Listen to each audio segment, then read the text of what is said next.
आज हम आपको पढ़ाएंगे शैव धर्म और इस्लाम धर्म के बारे में। शैव धर्म वो है जो शिवलिंग की पूजा करते हैं, भगवान शिव की पूजा करने आराधना करते हैं, उनको शैव धर्म कहा जाता है। तो ये हमारा कंपटीशन का सीरीज जो चल रहा है इतिहास का, उसी में है ये शैव धर्म और इस्लाम धर्म, दोनों धर्मों के बारे में हम पढ़ेंगे। और इसी प्रकार नॉलेज के लिए बने रहिए हमारे यूट्यूब चैनल पर। लाइक करें, सब्सक्राइब करें, बेल आइकन को दबाना ना भूलें। शैव धर्म भगवान शिव की पूजा करने वालों को शैव एवं शिव से संबंधित धर्म को शैव धर्म कहा गया है। शिवलिंग उपासना का प्रारंभिक पुरातात्विक साक्ष्य हड़प्पा संस्कृति के अवशेषों से मिलता है। ऋग्वेद में शिव के लिए रुद्र नामक देवता का उल्लेख है। अर्थवेद में शिव को भव, शर्व, पशुपति एवं भूपति कहा गया है। लिंग पूजा का पहला स्पष्ट वर्णन मत्स्य पुराण में मिलता है। महाभारत के अनुशासन पर्व से भी लिंग पूजा का वर्णन मिलता है। पृष्ठ 13। वामन पुराण में शैव संप्रदाय की संख्या 4 बताई गई है। ये हैं 1 पाशुपत, 2 कापालिक, 3 कालामुख, 4 लिंगायत। पाशुपत संप्रदाय शैवों का सर्वाधिक प्राचीन संप्रदाय है। इसके संस्थापक लह कुलिश थे, जिन्हें भगवान शिव के 18 अवतारों में से एक माना जाता है। पाशुपत संप्रदाय के अनुयायियों को पाचार्थिक कहा गया है। इस मत का प्रमुख सैद्धांतिक ग्रंथ पाशुपत सूत्र है। श्रीकर पंडित एक विख्यात पाशुपत आचार्य थे। कापालिक संप्रदाय के इष्टदेव भैरव थे। इस संप्रदाय का प्रमुख केंद्र श्री शैल नामक स्थान था। कालामुख संप्रदाय के अनुयायियों को शिव पुराण में महाव्रतधर कहा गया है। इस संप्रदाय के लोग नर कपाल में ही भोजन, जल तथा सुरापान करते हैं और साथ ही अपने शरीर पर चिता की भस्म मलते हैं। लिंगायत संप्रदाय दक्षिण में प्रचलित था। इन्हें जंगम भी कहा जाता था। इस संप्रदाय के लोग शिवलिंग की उपासना करते थे।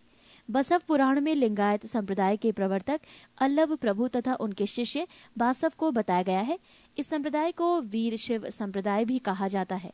10वीं शताब्दी में मतेन्द्र नाथ ने नाथ संप्रदाय की स्थापना की। इस संप्रदाय का व्यापक प्रचार प्रसार बाबा गोरखनाथ के समय में हुआ। दक्षिण भारत में शैव धर्म चालुक्य, राष्ट्रकूट, पल्लव एवं चोलों के समय लोकप्रिय रहा। पल्लव काल में शैव धर्म का प्रचार प्रसार नायनारों द्वारा किया गया। नायनार संतों की संख्या 63 बताई गई है, जिनमें अपार, तिरुज्ञान, संबंदर एवं सुंदर मूर्ति आदि के नाम उल्लेखनीय हैं। एलोरा के प्रसिद्ध कैलाश मंदिर का निर्माण राष्ट्रकूटों ने करवाया। चोल शासक राजराज प्रथम ने तंजौर में प्रसिद्ध राजराजेश्वर शैव मंदिर का निर्माण करवाया, जिसे बृहदेश्वर मंदिर के नाम से भी जाना जाता है। कुषाण शासकों की मुद्राओं पर शिव एवं नंदी का एक साथ अंकन प्राप्त होता है। संप्रदाय और संस्थापक। आजीवक संस्थापक मक्खली पुत्र गोशाल, घोर अक्रियावाद पूरण कश्यप, यदृच्छावाद आचार्य अजित, भौतिकवादी पकुद कच्चायन, भौतिक दर्शन अनिश्चयवादी संजय वैठली पुत्र।